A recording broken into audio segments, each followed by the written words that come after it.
Eddie Flynn's toughest case. A witness.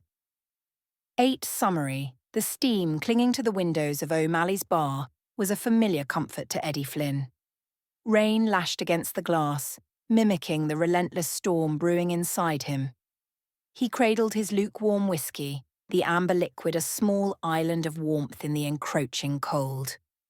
John Jackson, a kind-faced man with honest eyes, was staring down the barrel of a life sentence, and Eddie, the ex-con turned lawyer, felt the familiar burn of injustice igniting in his gut. DNA on the murder weapon, Eddie, his partner Harry Ford had said earlier, his voice heavy with grim practicality. Circumstantial, maybe, but convincing as hell to a jury. Eddie knew Harry was right. This case was a dead end, a labyrinth paved with suspicion and bad luck. Yet, something about Jackson's unwavering belief in his innocence resonated with Eddie. He saw a reflection of his past in Jackson's eyes, a reminder of the desperate fight to prove one's worth in a system that seemed determined to bury you. Meanwhile, uptown in a sprawling brownstone overlooking Central Park, Ruby Johnson silently dusted an antique side table. Sunlight filtered through sheer curtains, illuminated the polished wood, but couldn't penetrate the shadows lurking in Ruby's thoughts. She moved through the opulent rooms with the practiced grace of someone familiar with this world, a world she now only observed, a world she now cleaned. Ruby saw things. She saw the meticulously curated facade crumble behind closed doors. The casual cruelty, the hidden anxieties, the dirty little secrets whispered in hushed tones. She saw it all, and she stored it all away, carefully cataloguing each detail like a master strategist plotting a long game. The night she witnessed the murder, a cold satisfaction settled over her. It wasn't the shock or horror that most people would experience. It was something far more calculated, far more deliberate. The victim, a flamboyant socialite with a reputation as tarnished as her morals, had been a fixture in Ruby's new life, a daily reminder of the chasm that separated her past from her present. And now she was gone, leaving behind a mess Ruby planned to use.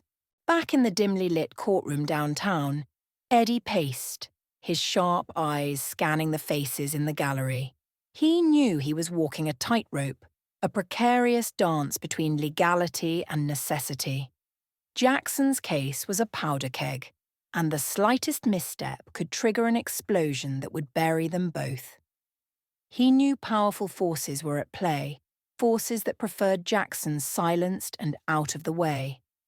He had already felt the sting of their influence, a subtle warning delivered through a bruised knuckle and a thinly veiled threat. These weren't petty thugs. These were the architects of the city's underbelly, the men who made the rules, bent the law, and disposed of anyone who dared to stand in their way.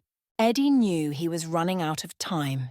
He needed a break, a glimmer of hope, something to unravel the tightly woven web of lies that surrounded Jackson.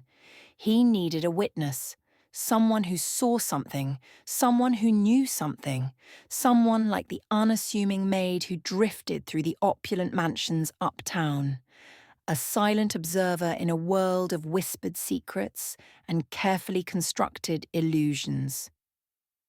Ruby knew Eddie Flynn was coming. She saw the glint of determination in his eyes, the street smarts that belied his legal facade.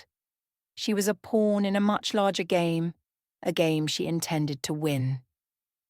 And as Eddie's path drew closer to hers, Ruby Johnson smiled, a cold, calculating smile that hinted at the secrets she held, the secrets that could either save an innocent man or destroy them all. Something was wrong with Ruby Johnson, and Eddie Flynn was about to find out just how wrong. Thanks for watching. If you enjoyed this video, don't forget to like, subscribe, and hit the bell icon for more book summaries and insights. Feel free to check out another video or dive into the full playlist you see now for more great book summaries. Click now and keep exploring.